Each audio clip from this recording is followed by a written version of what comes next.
और दोस्तों, भाई एवं बहनों, नौजवान साथी, एक लड़की होती है जो अपने इंटर की पढ़ाई करने के बाद बीए में एडमिशन कराती है और अपने मौसी के यहाँ रहना शुरू कर देती है, क्योंकि जिस कॉलेज में वो एडमिशन कराई थी वहाँ से मौसी का घर नज़दीक होता है।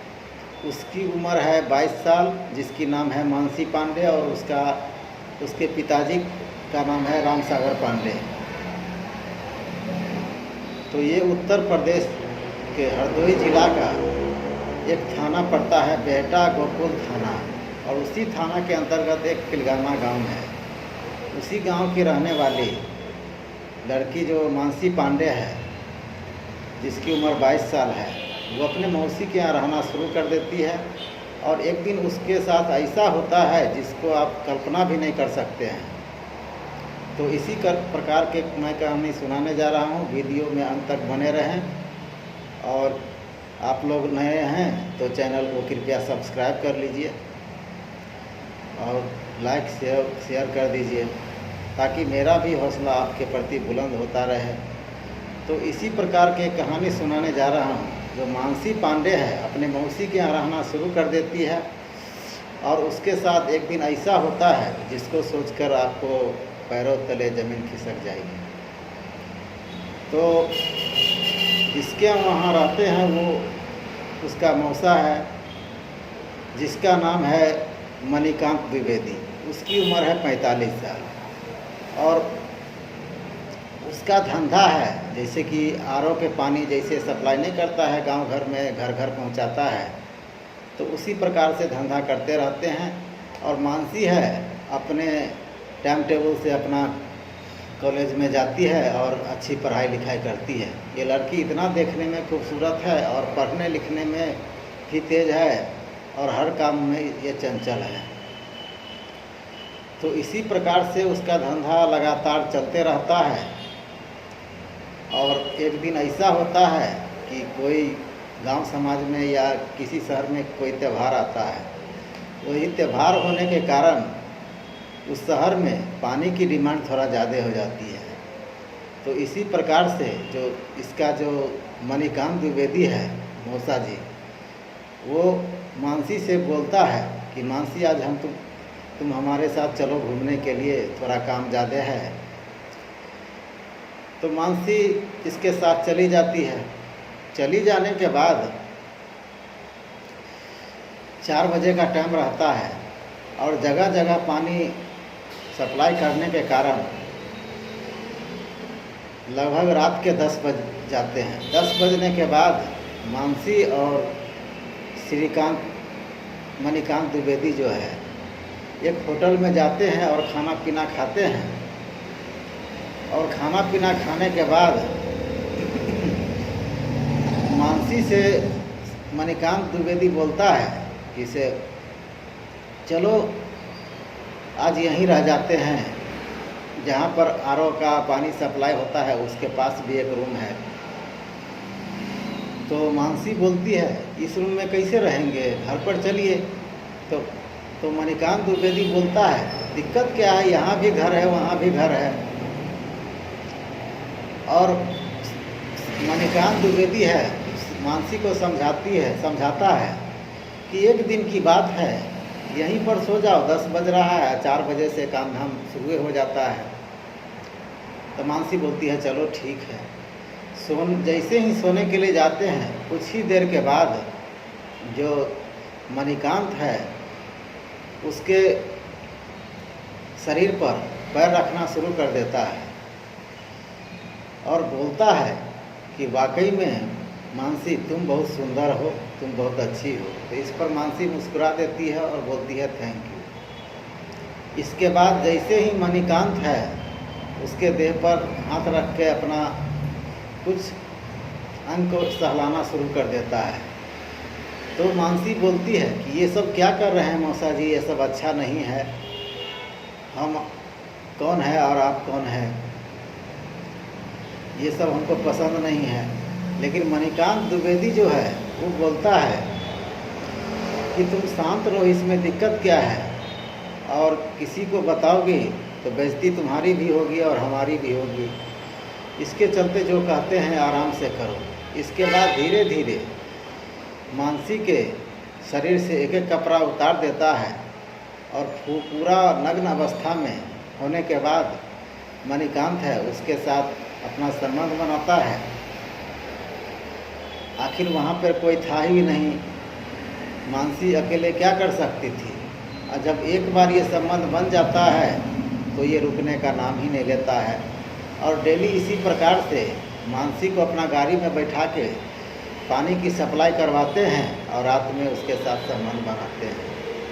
जैसे ही बीए का पढ़ाई ख़त्म हो गया, सेकेंड ईयर में एडमिशन हुआ, 2022 से 23 हो जाता है। और उसके बाद कुछ ही दिनों के बाद जो राम सागर पांडे है वो बोलता है कि अब हम लड़की को शादी करेंगे। तो मानसी को श्रीकांत द्विवेदी बोलता है कि अभी शादी करने की क्या ज़रूरत है, अभी हम दोनों साथ में रहते हैं, अभी कौन सा विशेष उम्र हुआ है।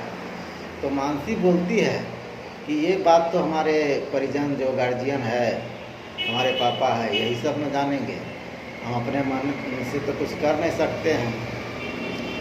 तो किसी तरह से टाल मटोल के 1 साल और बीत जाता है और राम सागर पांडे जो है इसका शादी वामन खेरा गांव है, उसी गांव में एक लड़के से कर दिया जाता है।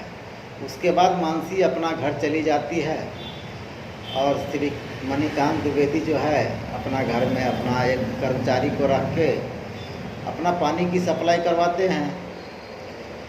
जैसे ही 1 साल बीत जाता है, 2024 राखी का त्यौहार आता है, तो राम सागर पांडे को फ़ोन करता है मणिकांत द्विवेदी कि राखी का त्यौहार है, तुम मानसी पांडे को हमारे यहाँ घर भेज दो, हमारे लड़के को राखी पहनाएगी, उसके बाद हम भेज देंगे।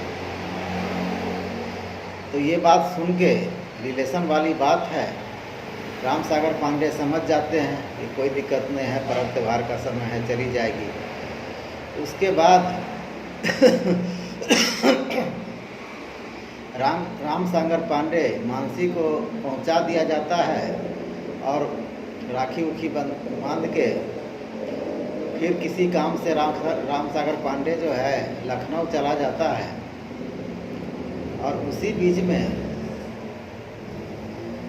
ये मणिकांत द्विवेदी है मानसी से नाराज़ रहती है और बोलती है तुमने शादी क्यों किया। इसी बात से कुछ कहा सुनी होती है और उसी बीच में उसे गला दबाकर हत्या कर दिया जाता है। और सूरज मिल कॉलोनी रोड है जो काशीराम कॉलोनी के पास पड़ता है, उसी कॉलोनी में एक नया बिल्डिंग के अंदर उसको वही बिल्डिंग के अंदर ज़मीन के अंदर गाड़ दिया जाता है। और जैसे ही मानसी पांडे का राम सागर पांडे जो इसके पापा हैं खोजबीन करते हैं तो पता चलता है कि वो यहाँ से चली गई है। श्रीकांत द्विवेदी बोलते हैं यहाँ से तो चली गई है। तब कुछ दिन के बाद 2-3 दिन के बाद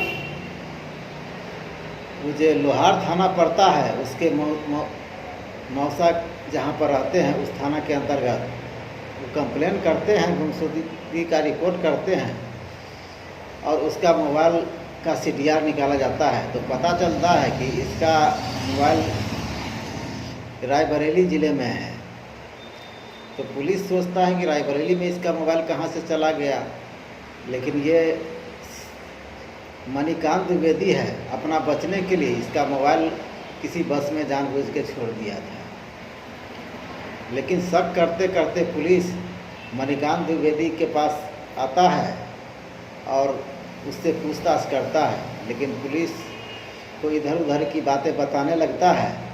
उसके बाद जब पुलिस सख्ती से पेश आता है तो मणिकांत द्विवेदी अपना सच्चाई कबूल कर देता है। सच्चाई कबूल करने के बाद उसको अदालत में पेश किया जाता है और वहीं से उसको जेल भेज दिया जाता है। उसके बाद कोर्ट उसको क्या सज़ा देता है, नहीं सज़ा देता है, फिलहाल वो लोग सलाखों के अंदर में हैं। तो इसी इस कहानी के सुनाने का उद्देश्य किसी को परेशान करना नहीं है, किसी को दुखी नहीं करना है, बल्कि आपको जागरूक करना है कि कोई भी लड़की को किसी के यहाँ नहीं छोड़ना चाहिए, और छोड़ने के बाद क्या होती है नहीं होती है ये सब देखना चाहिए। और इसमें ये भी कहा जाता है कि लड़की का भी गलती है। अगर मानसी पांडे अपने मम्मी या पापा से बताए होते तो ये ऐसी बात नहीं होती, उसकी जान भी बची रहती और ये हादसा भी नहीं होता। तो इसी प्रकार की